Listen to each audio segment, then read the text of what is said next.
uh, present my slides. Okay, can everyone see? Yep. Thanks. Just trying to recover my Zoom windows here. Don't quite understand what changes when I start to share.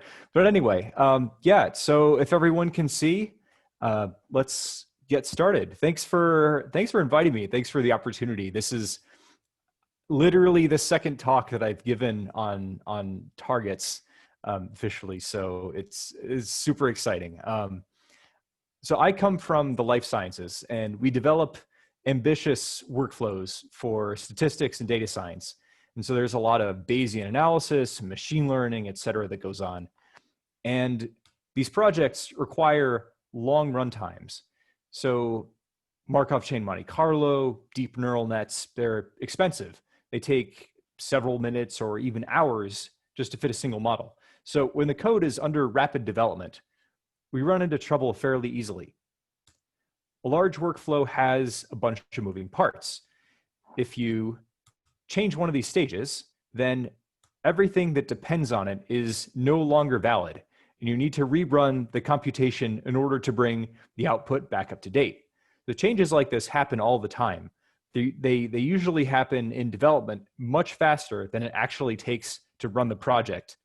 And there's no way the results can keep up if this happens. Unless you use a pipeline tool, and in this case, more specifically, a make-like pipeline tool to avoid repeating yourself. There's some great pipeline tools for workflow automation in general, but historically not a whole lot for R.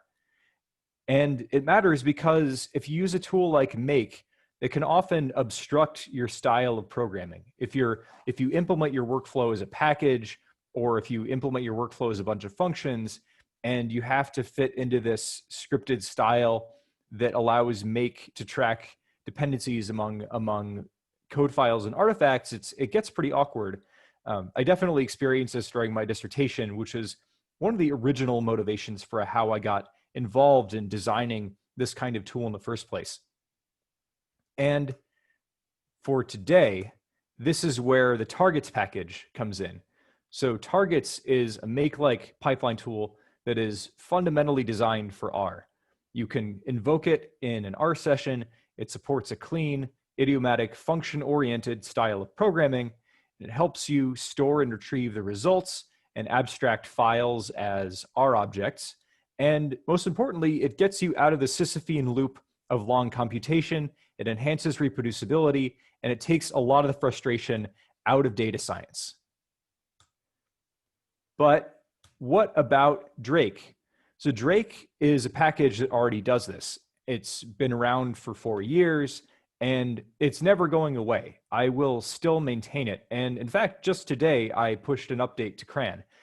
However, Drake has improved so much over the last 4 years that we kept together with the community. We've solved solvable problem after solvable problem that eventually it got as good, pretty much as good as we can make it.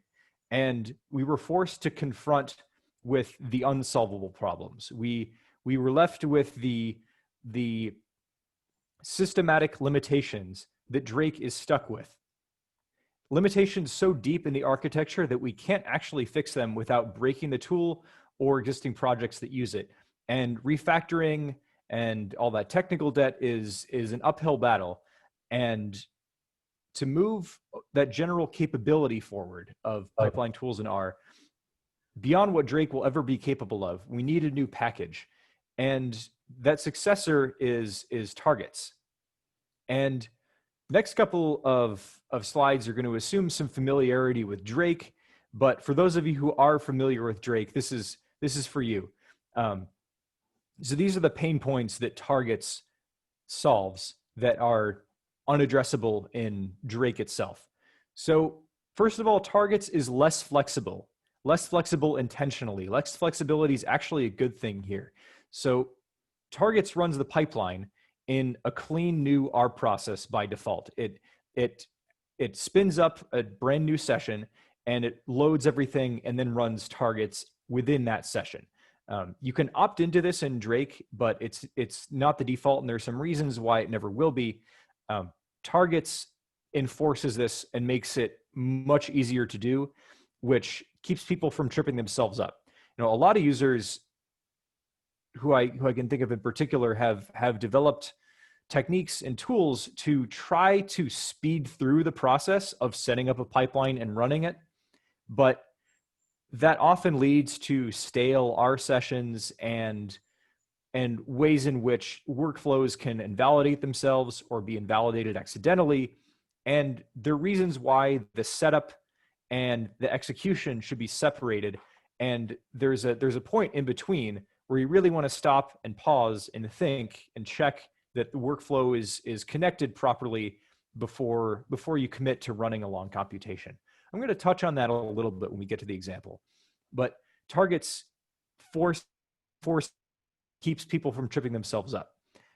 Similarly, it has stricter policies about how you set up the projects as a file system. So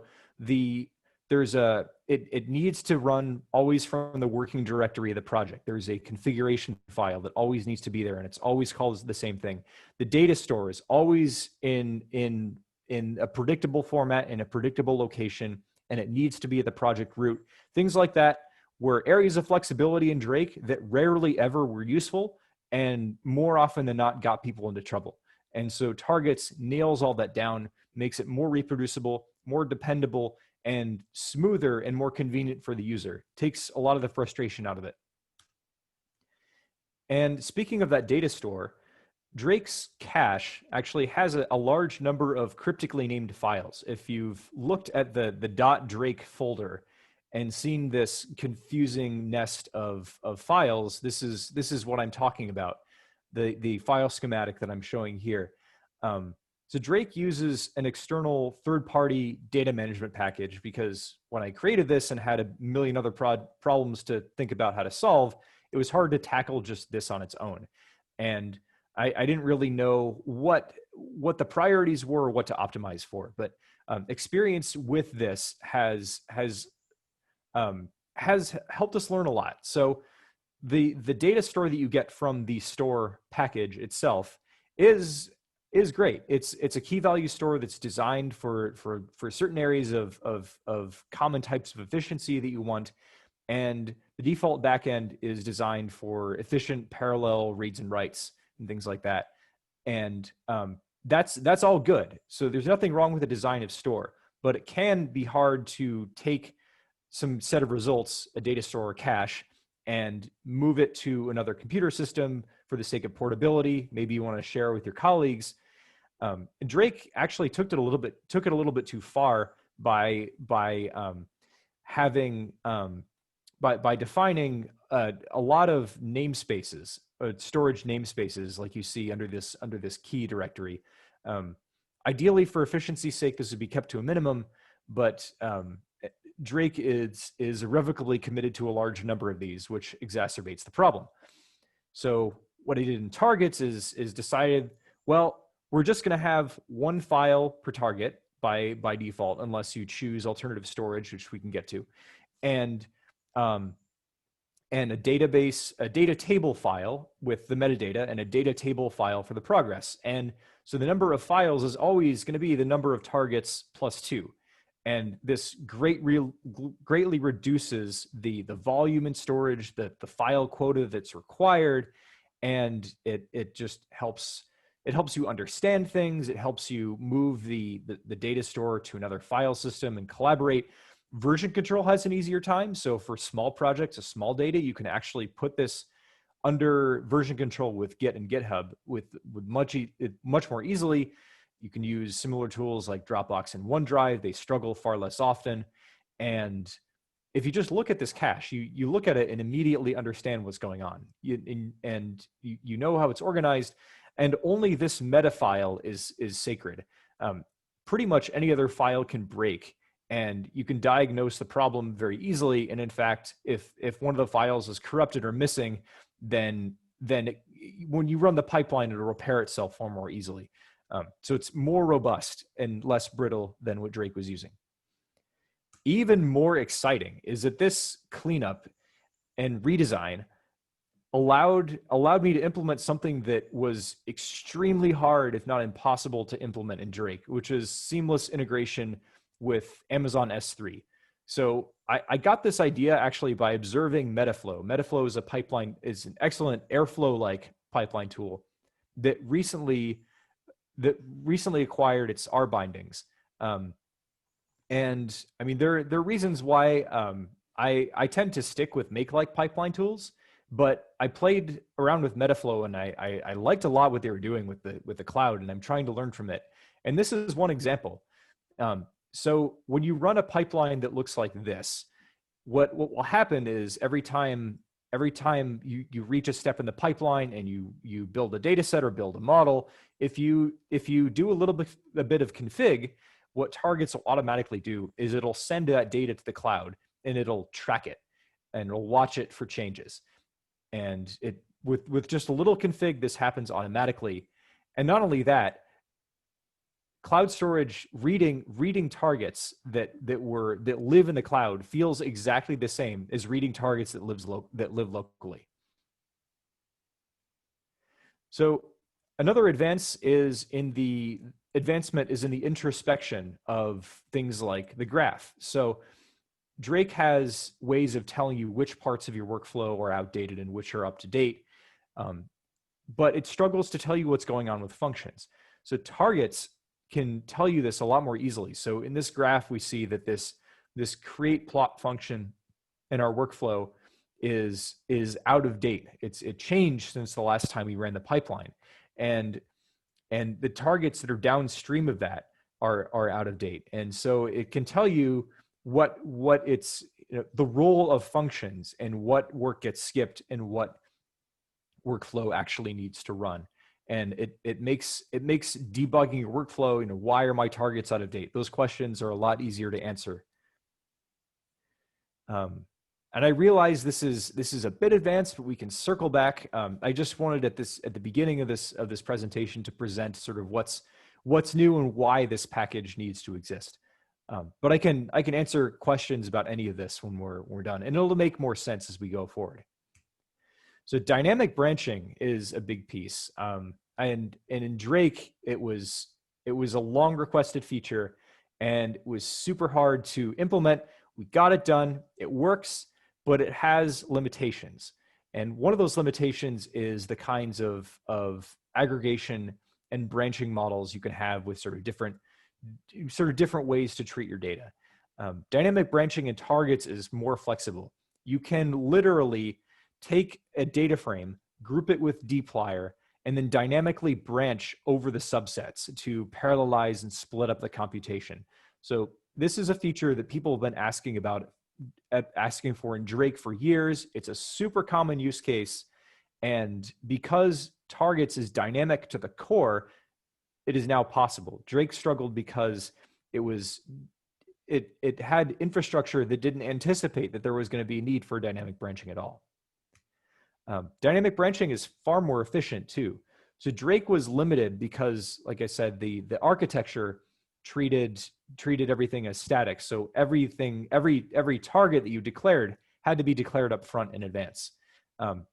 Targets so dynamic branching was difficult to sort of retrofit to Drake, but I had this in mind right from day one with targets, and actually this is still the most difficult feature to implement, but now it has the structure to handle it properly. So instead of being limited by this sort of map reduce paradigm where you had different stages and they all have to get joined or finalized or reduced in order to move on, you have this situation where you have a bunch of parallel steps. You have a bunch of parallel steps that depend on each of the previous ones. And some steps can proceed when their dependency is complete, but even if some stages are trying to catch up, and this makes your work get done faster, and it decreases computing resources that are needed. And finally, targets is much easier to extend and build on. I noticed some people both externally and at my work trying to build interfaces on top of Drake. And that's really hard because Drake has its own domain-specific language, and it forces you into that. Unless you want to take a Drake plan, data frame, and manipulate it. But and I anticipated people would do that, but it's something that turned out to almost never happen. But so Targets anticipates this. It resists having a domain-specific language, and it allows you to interact with the interface to define a pipeline without, and optionally sort of opt out of any non-standard evaluation. And this allows people to develop custom interfaces, and it's the reason why I've started to tap into it with the Tarchetypes package, which defines a bunch of archetypes to make things like interaction with R Markdown reports in a way that accounts for dependencies a far easier task. And I'll demonstrate R Markdown integration later on.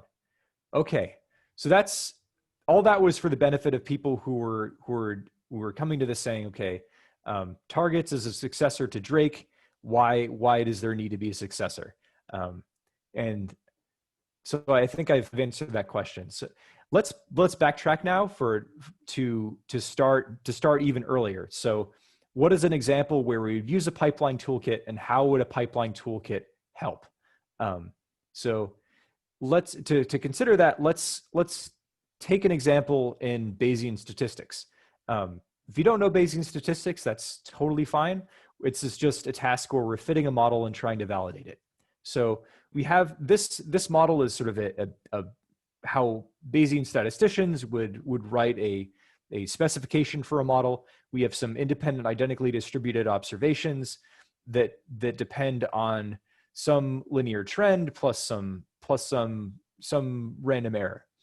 And this is pretty much a regression model, but in Bayesian form. And what we do a lot at my work is we set up Bayesian models for the life sciences, and we need to make sure that we've implemented them correctly.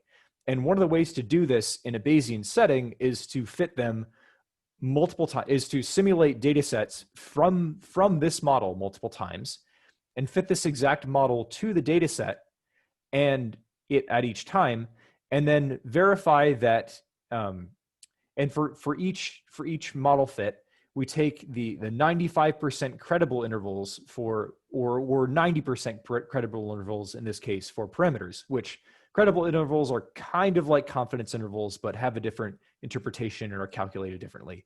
But they're very similar. We want to show that if we implemented our model correctly, that 90% of the credible intervals that we calculated cover the true value of the parameter that was used to generate the data. So that's our goal. And Bayesian statistics is usually computationally intense because our models are not easily expressible in closed form, or the integrals of the posterior distribution to be specific. So this requires a bunch of approximation methods, usually Markov chain Monte Carlo, and that's where all this computation comes into play. And it's usually very, very long, especially when you're running a model thousands of times. And so this is exactly the sort of situation where we'd want a pipeline tool because we're changing the model, we're changing the code, we're changing the data a lot. And yet this computation runs so long that we want some way to mitigate that, to be able to skip steps that are already up to date. We're going to implement this model in a programming language called Stan. It's a domain-specific language for statistics and optimization. And this is like a very simple, relatively simple Stan model relative to the space of Stan models that are out there. And the model is pretty self-explanatory. That's one of the great things about Stan is it's very interpretable. It is strongly typed, so you do have to declare your data types, your parameters, but it's all here. And if you were here on earlier in the call, we talked about functional programming versus imperative programming. So R is a function-oriented language, and Targets is a function-oriented tool. And so we're going to move away from these numbered scripts, and not just because functions are more suited to the language, more idiomatic. It's because this approach with numbered scripts, it's fine for small projects, but it tends to not scale very well. Things tend to get unmanageable very quickly. And so we're going to move to functions, just reusable pieces of code that take some well-defined arguments and return a single value. And functions decompose things into much more manageable pieces, and the modularity is critical for these large projects that we're talking about. And usually our functions are going to fall into three different categories. They're most often either going to produce a data set or analyze a data set or summarize something, either a model or a data set. And this is one of those functions. We're going to draw our parameters from distributions and then produce a data set generated from the model. And similarly, there's a function to fit the data. We call the CMD stan_r package, which it's under development, but it's super nice for fitting stan models, and it's far less error prone at the low level. You run into compilation and issues far less often. And we're just going to fit the model and return what I'm calling here the truth, whether the 90% credible interval captures the true value of the parameter that generated the data. And then we have a bunch of utility functions. The top level functions are going to be data sets, analyses, and summaries usually, but they're composed of a lot smaller functions that further decompose those ideas into reusable and more importantly, understandable shorthand that make your code easier to read. The shorthand is what these functions are all about. And we do have a file structure, but it's going to look a bit differently. So it's going to look a little bit more like a package, not necessarily exactly a package. There are ways to write workflows as packages that interface well with targets. But you don't need to go that far. And in fact, Miles McBain has some great arguments why you might not actually want to go that far. But there are some useful patterns here. Configuration files at the top level and functions inside a folder that I'm calling R. So we'll have our functions in these two scripts, our stan model here. Maybe there's another folder for your data if you use data files. And at the top level, we have this special file called _targets.r. This configuration file is required by targets, and it must exist at the root of the project. And this is part of that paternalism that keeps users from tripping themselves up. So in targets.r, we load the packages that we need to define the pipeline. We load our functions, set some options that make it more convenient. Maybe you have a cluster and you set some options for the cluster MQ package, which targets can talk to in order to distribute your work to multiple different nodes, multiple different computers. And you set the packages that are going to need to run the pipeline. This is optional, but it makes startup a lot faster if you set your runtime packages this way. And next, on to the main event. So you're going to define a pipeline with the tar pipeline function. So pipeline is just your data analysis workflow from beginning to end, beginning with data set generation and ending with those summaries and reporting. And each step of this pipeline is called a target. Now a target borrows from the terminology of make, and it's traditional in computing, and all it means is a skippable step in a pipeline. So a step to fit a model or a step to fit a data set.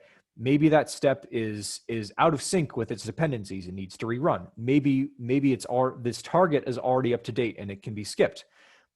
So target is that kind of skippable step, and it has a name. It has an expression in R. This is just R code. It could be a function call, but it can just be any expression, and it returns a value. And we call it for its value and not its side effects. So usually you're going to have targets to, again, just like functions, to create a data set, analyze a data set, or summarize something. And there are a bunch of different settings that you can input as well. And all we're doing right now is compiling the model. So stand models need to be compiled down to, they need to be pre-processed into C++ code and then compiled. That C++ code gets compiled so the underlying Hamiltonian Monte Carlo routine can run faster than otherwise. And all we're doing is compiling that model and setting a couple of targets we're going to use later, and we're going to generate some of our first data. And we're going to stop there because building up a pipeline is an iterative process. So what I highly recommend doing is just running the first couple targets, stopping there, checking your work, adding some more targets gradually, and then repeating. And this combines the formal pipeline automation with the exploratory data analysis in ways that are very constructive and allow a clean workflow to develop. So once we have this pipeline, the targets package, like Drake, can analyze the commands in the functions you have in your workflow and automatically put together a directed acyclic graph representation of what's going on. So index batch and index sim are targets, and they're upstream of this data continuous target down here. And the targets depend on these functions, visualize these triangles, and this is detected automatically. So what targets does is it crawls through your code with static code analysis. And without actually running the code, it can detect the symbols that you use. And it automatically knows that data continuous depends on index sim. And the reason here is because index sim is mentioned in the dynamic branching command of this data continuous target. Likewise, the simulate data continuous function is mentioned in the command. And this is a custom function you defined in your environment. And so that's a dependency of this data continuous target. And that's how it shows up on this graph. And so what you need to do as a developer or a user is just worry about each individual step, and targets deduces how this all fits together. When you actually run the pipeline, it's pretty simple. Once you have all that set up, you just call the tar make function. And what this does is it calls the correct targets in the correct order. And for each target, it stores the value in that data store that I mentioned. That's more efficient than what Drake has. And it abstracts that target, that return value, as an R object later on. We have multiple branches of the data continuous target because what we've done here is we've said pattern equals map index batch. So index batch is going to be the sequence of integers from 1 to 25. And what pattern equals map index batch is saying, okay, for each index batch, well, for each index batch, we're going to run this command. And this is just a loop. This is what it means to be a loop in functional programming. The map, reduce, filter paradigm of functional programming is sort of one of the most reachable and ubiquitous pieces of functional programming in R. There are deeper aspects of pure functional programming that the R community doesn't usually use, but this is one of them. And if you're familiar with packages like purrr, which are even called here, this is similar thinking. So we run our pipeline, and if we call the graph again or other utility functions, we can see that, hey, our targets are up to date because we just ran them, and they're up to date with the code and data that generated them. Nothing changed since last time. The tar read function makes it really easy to inspect the data. So this is where exploratory data analysis happens, and this is how files are abstracted as R objects.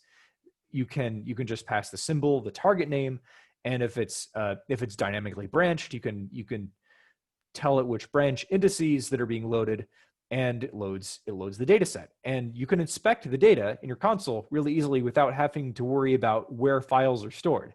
And so you've run an automated pipeline, and now you're interactively, manually exploring it and checking it for errors. And so it's this back and forth process that we're going on. And if we like what we see in the data, if things were generated correctly, that's the time to move on and add more targets. So we're satisfied with the data, we fit it using the model that we've defined, and now we explore again. This is where we've added targets and we pause and we think, well, is the pipeline connected correctly? Are the dependency relationships being detected? Did I set up the workflow properly before I commit to several hours of runtime? And the answer here is yes, because this fit continuous depends on the data continuous and the model. So we're good to go. And this is a much longer computation. So this time I run it on the cluster. You know, before I mentioned the options to talk to cluster_MQ, and this tar make cluster_MQ function listens to those. You can set any number of workers that are supported. I don't recommend going above 100 or so, because then not all those workers may be occupied. But this is where it skips the model compilation, it skips the data because it's already up to date, and it only runs the actual models. And that runs them in a way that parallelizes across distributed computing workers on a cluster. And likewise, we inspect the output. So I recommend returning really simple data structures, simple and light data structures when you can. So data frames are really nice. If you set the right formatting options, targets can compress them down into a manageable size. They become really useful this way. And not only that, I recommend in Bayesian statistic scenarios to avoid returning all of the MC samples because it just takes up a lot. I recommend just returning summary statistics like these, plus credible intervals and other sort of rep by rep numerical summaries. And this looks good. So we're going to go ahead and visualize the graph just to make sure that what things are up to date as they should be.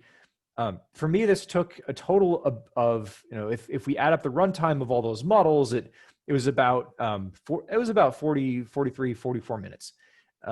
So by skipping this step, we in subsequent runs of the pipeline, we save a whole lot of time. So now we're going to fit a discrete version of this model where our covariate is discrete. And we're going to simulate some data to that effect. And we're also going to make another change. We're going to fit a similar model as well, but we're also going to add a dependency-aware R Markdown report where we load, in this line I'm down here, where you load different upstream targets in the pipeline, and the targets package actually knows what to do with that. You could either run this report in the console by clicking the knit button in the RStudio IDE, or you could run it in a pipeline with this tar render function from the tarchetypes package. And when we look at this graph again, because tarchetypes, the tar render function actually crawls through the report and detects dependencies automatically, it knows it depends on these models, as well as the functions of data upstream of that. And so when you run the pipeline again, it's only going to run this discrete data and this report. It's going to skip all this expensive work with the continuous model. Likewise, if we change a function, targets is going to detect the change. It knows the downstream functions and targets that depend on that change, and it automatically says, hey, this is out of date now. And then when we run it again, it's a similar story.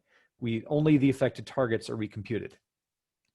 And when we look at this rendered report that our pipeline produced, we see that 91% of the credible intervals covered that true parameter from each simulation.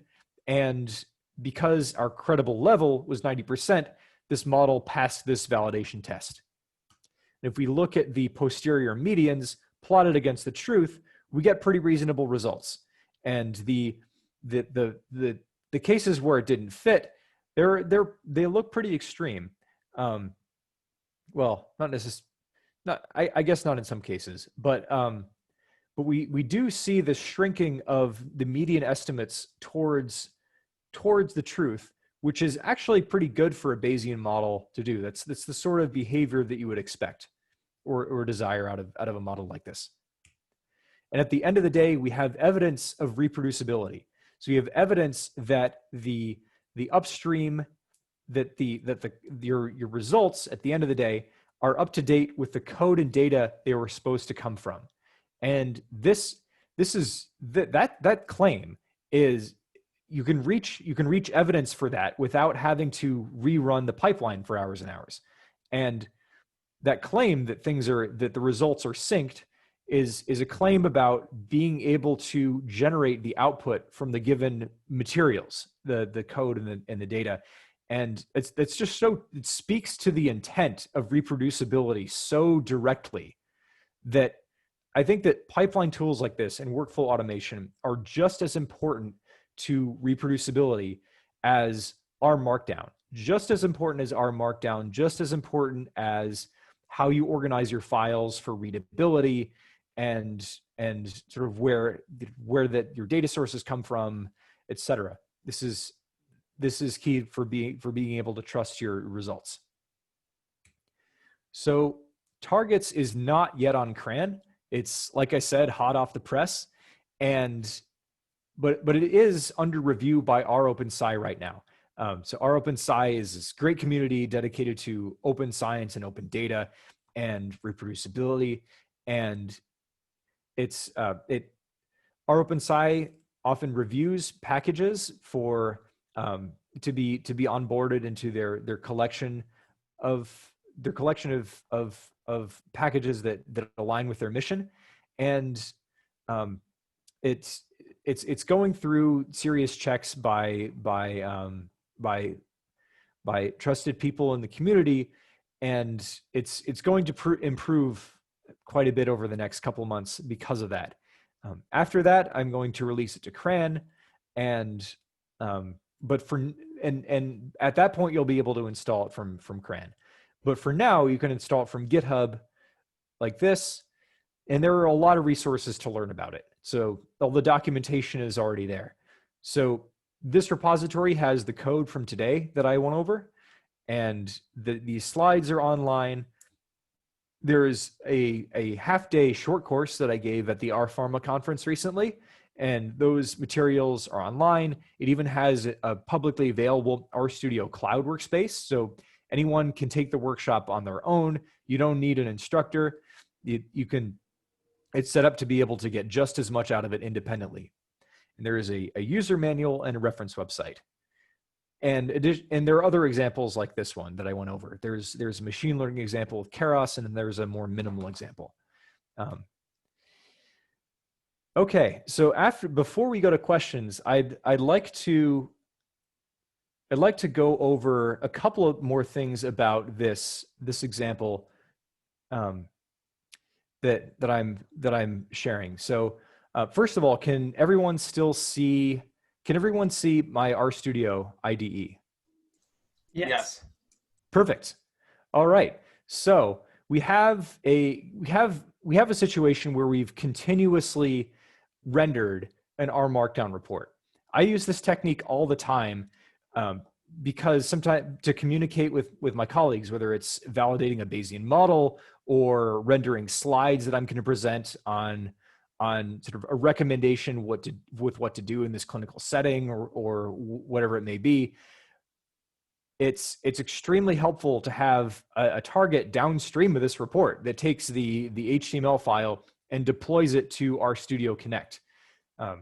And it's such a common use case, and I wish I could show it to you, but I would need to, for confidentiality reasons, I can't actually show what I'm doing with Connect, at least the Connect that I have access to, but I can show you another use case, which is continuous deployment of a Shiny app.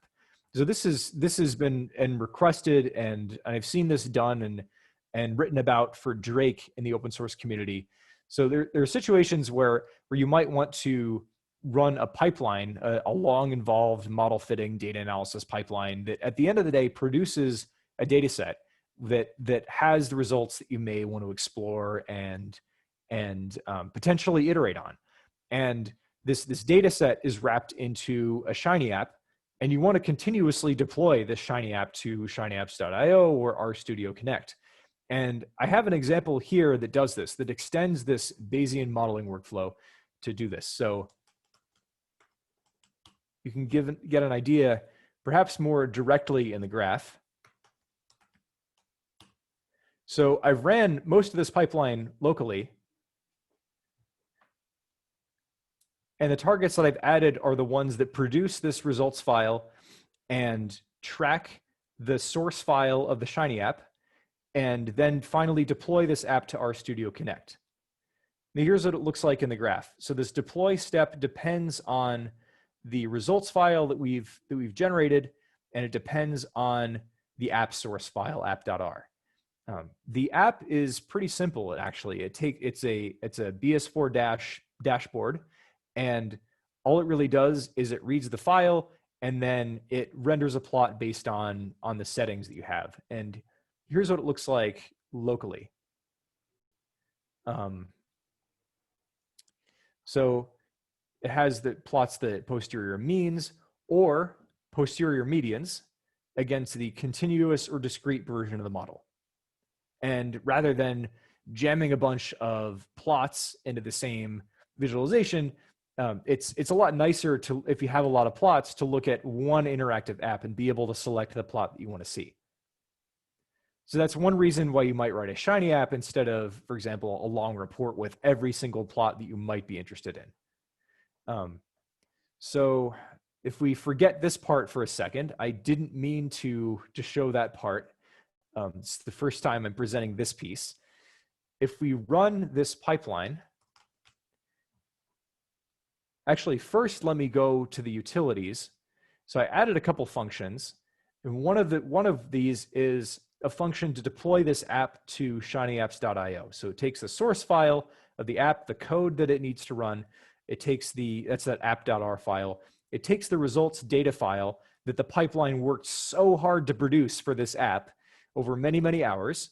And it's just this call to deploy app from the RS Connect package. And this is the key to continuous deployment in this case. It takes the files and you give it a name, you give it your username, you make sure that you want that it always updates, and you select shinyapps.io as the destination. And we have a target here to invoke this deploy app function on its dependencies. When we run tar make, it's exactly what's happening. So it took a bit long because it was loading the packages to start up that would need to run the pipeline. And right now it's redeploying the app. Oh, I did not realize. Oh, okay. I probably have to connect to my VPN in order for this to work. Apologies, this will only take a minute. What's that? And Zoom tends to drop you. Yeah. So if I... Yeah, he just connected to his VPN. he'll automatically reconnect.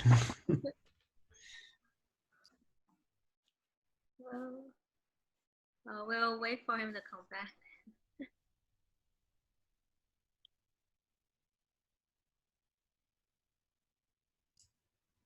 Yeah, this is an amazing tool, the type of stuff that R needs to really productionalize our workflow. Yeah, it's really great. Were there any other pre-existing Drake users on the call? All right. Oh, there he is. Everyone hear me? Yeah. Welcome back. Thank you. Sorry about that. My work, I'm using my work computer because it connects to all my peripherals, but it's not always the best for the kinds of things that I'm trying to do with this.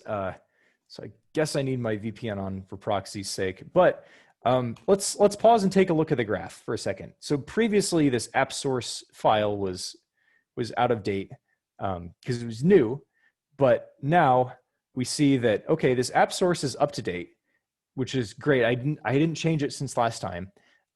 You can set a file to automatically be tracked instead of some other kind of results. If you set this format equal to file option in the command for a target, in the tar target function rather, and we see that this deploy errored out, but that has a chance of being fixed now that I've connected to the VPN.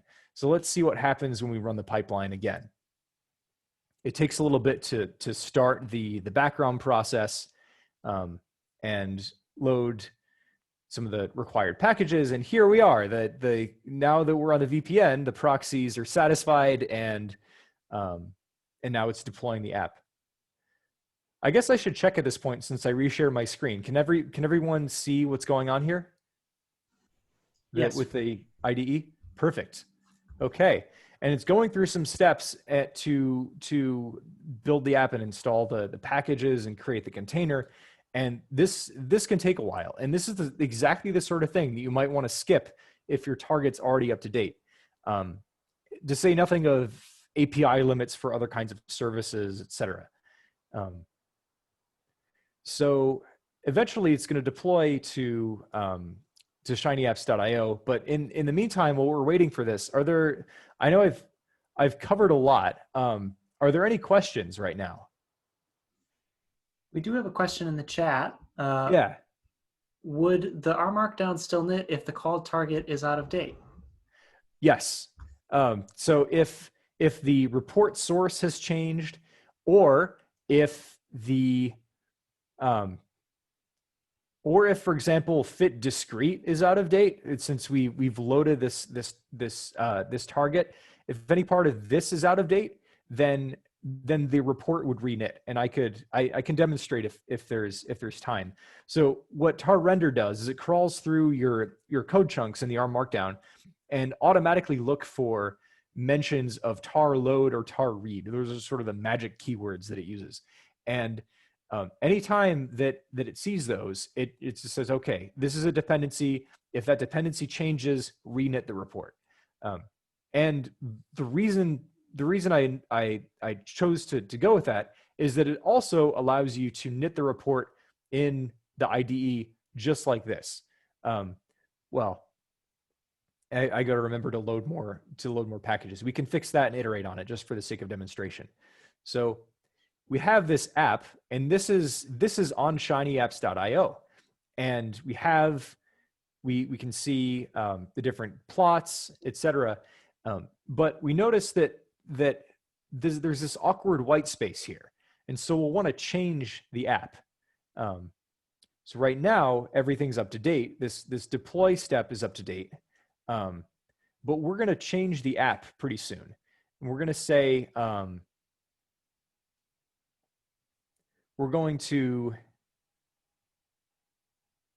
everything's up to date, but we're gonna modify the app, and we're going to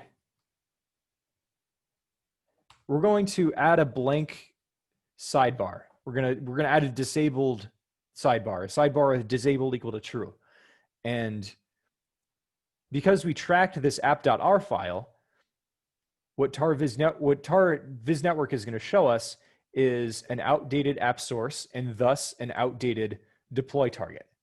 And that is what we're seeing right here. And now, if we run tar make again, that app source is going to update, the actual app is going to update, and we should see a much more readable report.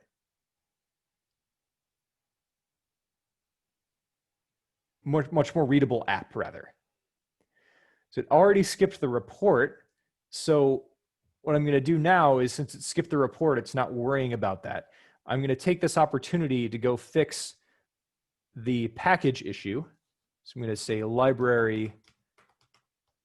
So let's just do library ggplot2. It should be enough. And so that is a change that targets will automatically detect, and it'll rerun the report. The reason the report didn't error out last time is that the pipeline already needed to already loaded the package for active targets that it ran because of the runtime packages that it set. So tidyverse was already part of that package suite. And in fact, because we already depend on the tidyverse, let's go ahead and change this to a whole tidyverse instead of ggplot2. No harm done here because we're already using it. Any more questions while this is refreshing? Is it able to, or is there a need to provide weights on the DAG so that it knows what to prioritize different runs on so that you don't have a bottleneck? That's a great question. So in regular tar make, it what happens is it sorts the graph just in topological order, and the topological order that iGraph gives you. And so there isn't the ability to set priorities there. But if you use a function like tar make future or tar make cluster MQ, then those functions talk to parallel backends. Priorities matter a whole lot more, and you can actually set target specific priorities. So you can go to something like, if the discrete model is more important than the continuous model, you want that to get done earlier, you can say priority equals 1. So priorities and targets are number or numerics between 0 and 1, where 1 gets run earlier than the zeros, and you can set that at the user level. But you would have to run something like tar make future to do that. So regular tar make doesn't invoke that. But tar make future is pretty much like tar make. You would just, if you don't set any options with future, for example, then you'll just get the usual sequential execution, and the results will pretty much be the same. All right, Thanks. so we've refreshed the app, and if we reload it, that awkward white space should be gone, and sure enough, it is. The sidebar is turned off, and this app looks better, and it makes better use of real estate. But before if we look at the graph, our workflow isn't quite up to date yet because we changed the report. So this report is out of date because we wanted to make sure it had all the required packages in it. We run it locally, and sure enough, it produces the results. Again, we get that 90% coverage, which is great. And likewise for both alternative models. So we ran it locally. We know the report runs now, and so we can finally call tar make to synchronize everything. And so we have a fully up-to-date pipeline.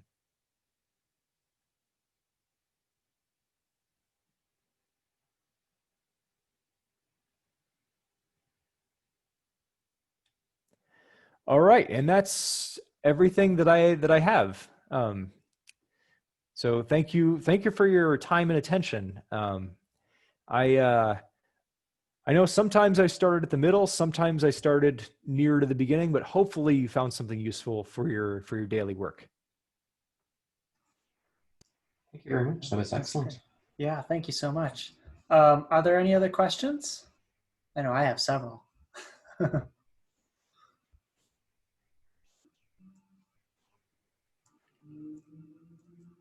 Well, while people are finding their unmute button, I'll ask one that's on my mind. Can you clarify the role of the tarchetypes package and why you might want to load that along with targets? So tarchetypes takes advantage of the extensibility at the interface level that targets has. So in targets, you can resist through non-standard evaluation, and these target objects actually stand on their own. So if we run this outside of the pipeline, you will actually get an environment with a special class that is literally a target object. And this kind of way things works allows the target types package to use that and develop a bunch more sort of ways to interact with it. And the purpose of target types is just for usability and convenience. So it's shorthand for things that you might already define if you were left to your own devices, but maybe struggle with. So perhaps the best way to explain this is in the README of tarchetypes itself.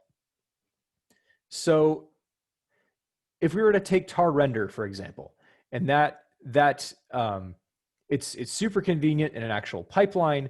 You give the target a name, you specify an R markdown source, and the tar render function automatically crawls through the report, gets the names of the dependencies, establishes the dependency relationships, and then automatically re-renders the report when those dependencies change, or if the source itself changes.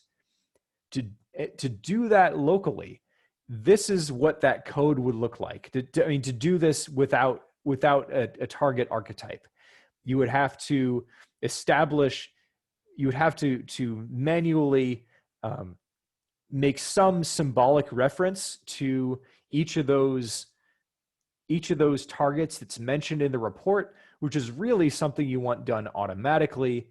You would have to do that all manually here in this command, and then you would have to run the tar render. Sorry, you would have to run the R markdown render function.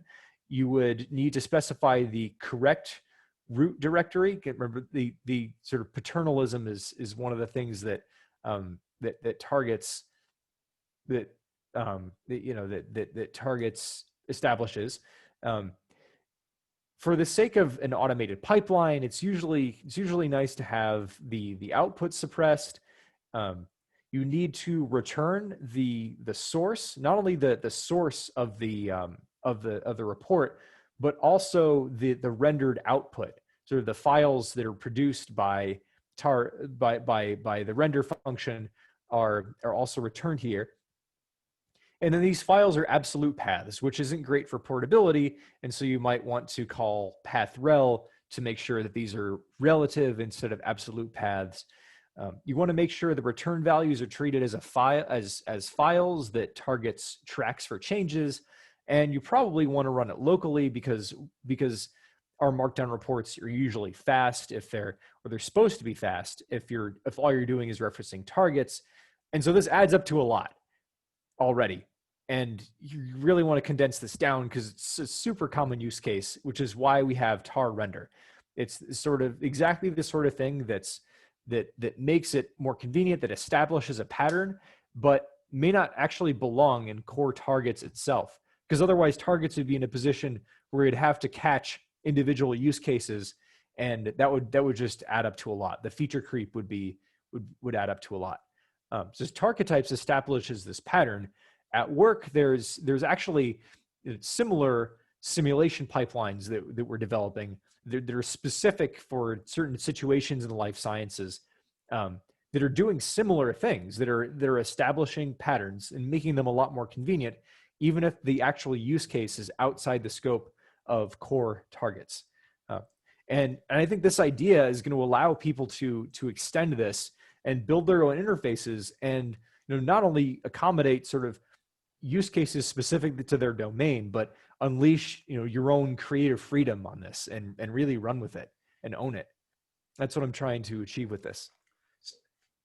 So it seems like this allows you to greatly manage the pipeline, and as we were talking about, makes it reproducible. And my question is, have you thought at all about making this, I mean, I don't even know if you could with the code base, but making it self-referential for like submission purposes? So self-referential in what sense? Anyone who runs it will automatically get the same result for either a qualified status or something? Or are you outside of the actual, I mean, like the work that you're doing here, for example, ultimately is not necessarily for submission purposes. Is that correct? Submission in what sense? Submission to FDA's, yes, yeah. Oh yeah, regulatory authorities. Oh yeah, so you know my industry, yeah. So because you seem like you're very close, meaning that you can see it all the way through, but it's just the with another group we were working on the self-referential part of it, so that if the code ran, it would then also not only run, but it would pump out a report that would reference every part of it so that somebody could verify that every step was working exactly the right way for submission purposes. And I'm just curious if you guys were thinking about that at all, or. So if it's so the reporting at the end is what you described as the missing link. Is that in your mind what's sort of? Yeah, because it Okay. substantiates that no one's tinkering with it in midstream, right? Right. So different use cases are going to have different targets that mean different things. And so this is part of the reason why the report itself or the app itself, if an app is part of the submission, which is a use case that's being explored, that's going to be so use case specific that it needs to be manually created. And this is not going to be something that Targets produces automatically for you. But this is something that can be easily extensible for let's say for the purposes of life sciences industry, for FDA submissions, like you say. Exactly. No, I wasn't suggesting it would be in Target, but I just wondered if you had, now that you've achieved this status, and this is absolutely remarkable. My question is I thought maybe you might have thought, well, hey, maybe I could take that next step and do that. I just was curious. I'm not asking you to do it. I'm just asking if you were thinking about it. Yeah. So it depends on what exactly the product is. I feel like for clinical data pipelines that, let's say you're at the end of the trial and you're sort of analyzing the final readout, that really isn't always, especially depending on what kinds of computations are involved, it may only run once. And I mean that. So, well, no, excellent point. Backtrack that. Sorry, I didn't. I actually think you're right there. You're right on. You're right in that sense. And I don't want to get off track here and down a rabbit trail, but in that sense, you're absolutely right. It's probably so customized, you only need to run it once, and therefore you can document it, and therefore you're done. I guess what I was kind of envisioning that a future state where people are using other things as this, let me say it this way, they're using computational capability as a service, let's say for something crazy like dosing, where you would actually run that thing again and again and again and again and again. Yeah, and this that's would certainly be perfect for that. Yeah, thank you. I mean, that's certainly what in the design of trials, where we're constantly iterating on designs and iterating on models. This comes into play a lot. I mean, I've been busy with COVID-19 trial planning a lot, especially in the spring, and we've been using Drake actually before Targets, almost in every single case. My group and I, that the trials that we've contributed to, and this.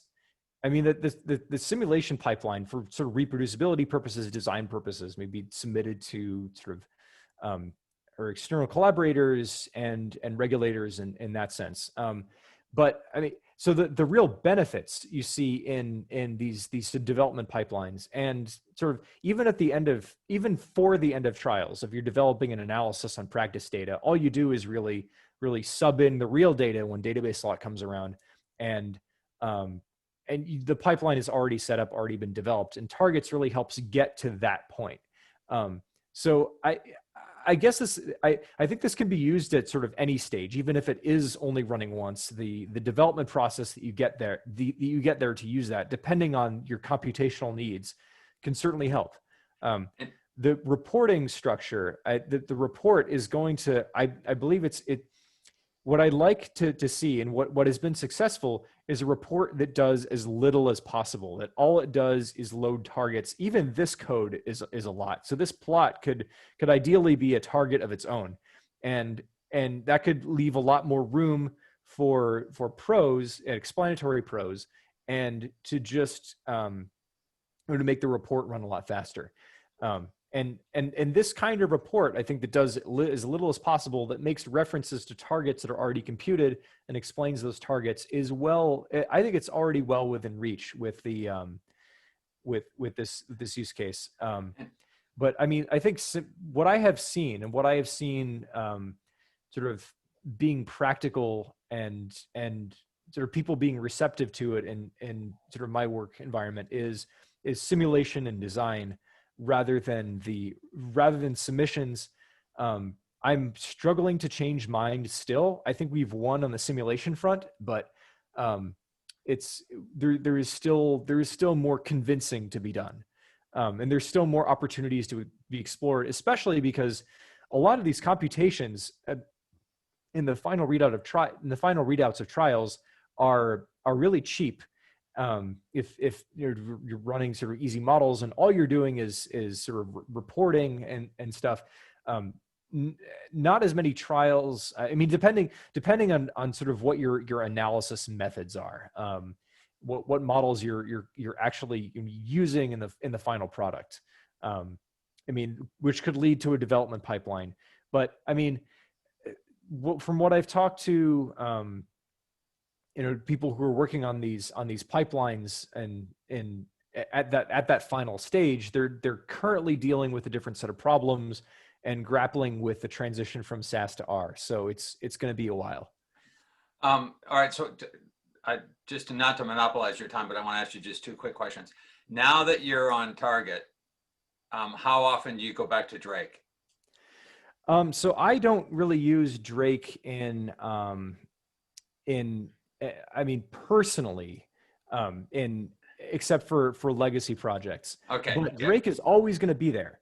I get it, but you've moved on, and that kind of brings me to the last question, and I don't want to cut you off. I want you to continue, but the last question I just want to squeeze in, and that is, so now that you're here, it's like, do you have that, hey, how did I live without this kind of thing? Because it looks so reproducible and so easy. It makes me wonder, wow, your job is a lot easier now, and is that how you actually experience it? Yeah. So I felt like the time where I felt that the most is actually, well, with each new package that I've either developed or come across, sort of at the beginning, that first project is where it really hits. So I actually, before Drake, there was a package called Remake, and it was the first attempt that I have seen to create a make-like pipeline tool designed for R. And that's what all this is modeled after, actually. It extends the idea. It extends it to places where I think it needed to go, but that was the first place that I've seen it. And it was so refreshing to be able to write functions to express the work, and to be able to be able to skip this expensive computation and have a clean R-focused workflow. And then Drake, taking it to things that I grappled with in the interface of Remake, the reliance on YAML files for configuration, just kind of like its own makefile, and some of the awkwardness around that, and the awkwardness around high performance computing. When that got solved, it was another thing. And then when I first, my first reaction to, and which is what I sort of expected, to using targets for a project, I immediately felt more at ease, because I knew that it was handling the dependencies on functions and clean sessions and data management. I felt like, over years of using Drake for projects personally, I was sort of bracing myself for surprises of the brittleness of functions being out of date, being in the wrong directory, Drake automatically detecting the wrong data store, things like that. And I because of how I knew I designed targets, I knew that there were things that I could trust now in the tool that I couldn't necessarily, that I had to be vigilant about in Drake. And it was just this sense of ease when I first implemented my the first target project with targets. Awesome, thank you.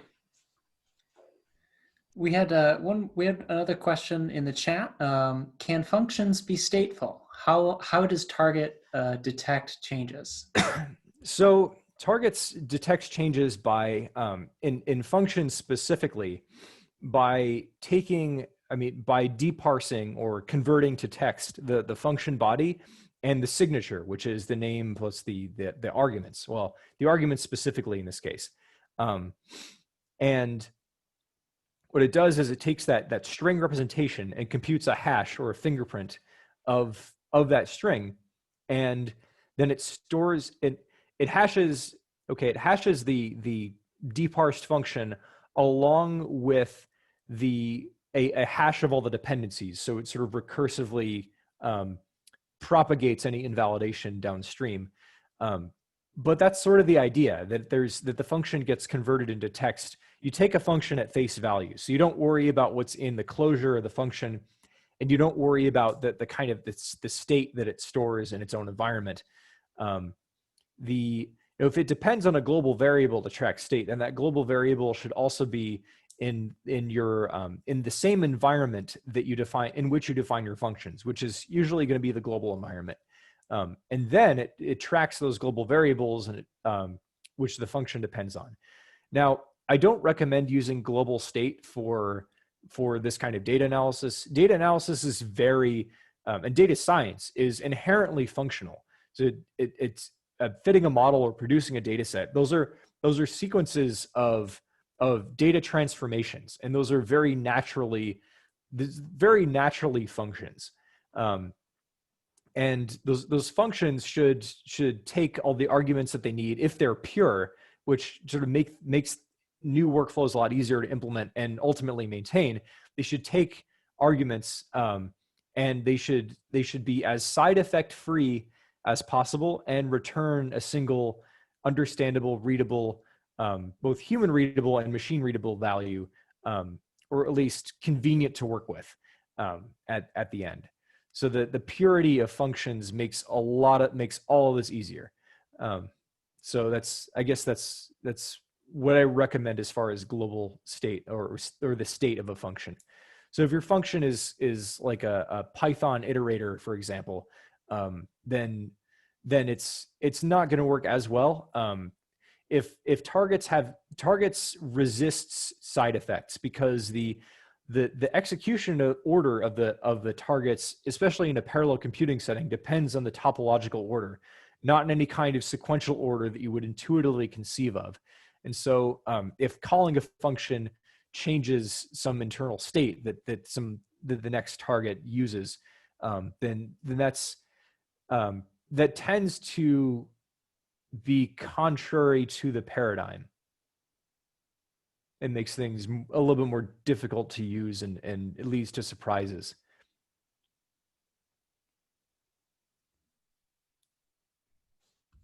Thank you. Any other questions?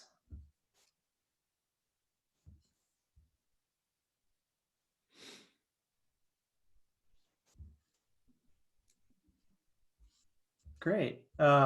Will, thank you so much for the presentation.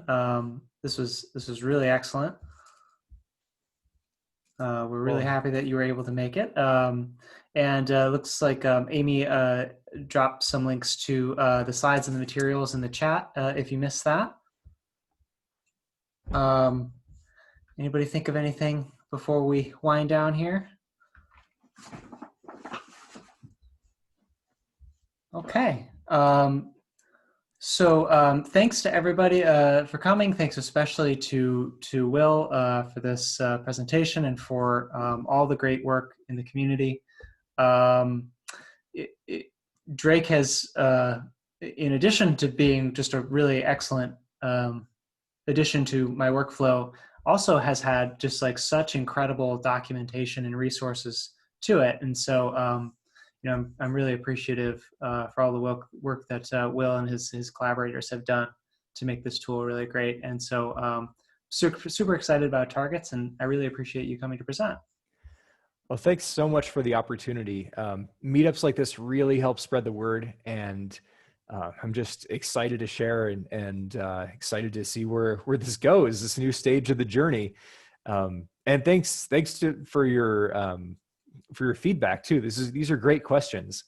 I know this in the R community, this way of looking at workflows is often strange and counterintuitive.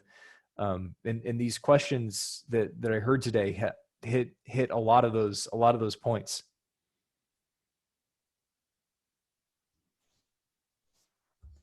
All right, thanks so much. I think we had a pretty full session here, so I think unless Amy and John, if you have anything you want to add, I think this would be a good time to wrap up. For me, just thank you very much, Will. This was great. I love seeing tools like this that take R sort of off the laptop and make it a full competitor production tool. Thank you. I appreciate that. Great. All right. Thanks, everybody. Thanks for coming. Bye. Thank you. Thank you.